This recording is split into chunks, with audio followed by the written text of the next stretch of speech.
Ito nga ang pinakamadaling spaghetti na masusundan mo kahit nabingi ka. Siyempre, ang unang-unang gagawin mo ay magpalambot ka muna ng pasta. At ngayon, maggigisa na tayo ng sibuyas. Isunod mo na agad ang bawang.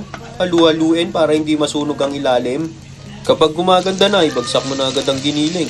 Ayan, pipipipiin mo lang ngayon ng kutsara para magkahiwalay-hiwalay ulit dahil nagdikit-dikit galing palengke. At pagkatapos, halu-haluin mo lang ito.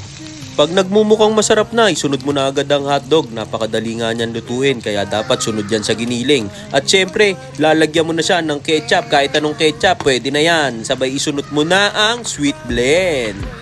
Kitang-kita mo nga naman na hindi pa kumukulo pero napakasolid na ng kanyang itsura. Haluin mo lang ng konti, sabay isunod mo na ang gatas. Yan, imbis na tubig ang ginamit natin, gatas para talagang mas rapsa at mas maangas syempre. Nagbudbud na nga rin pala ako ng keso dyan, konti lang. Hindi na napakita dahil isang kamay lang nga ang gamit ko. At ayan na, natapos na ang ating pinakamadaling spaghetti pero napakarapsa. At ayan na, titikman na natin ngayong unang subo. Ano pang inaantay nyo? Baka meron pa kayong stock dyan nung Pasko at bagong taon. Gawin nyo na. Paalam!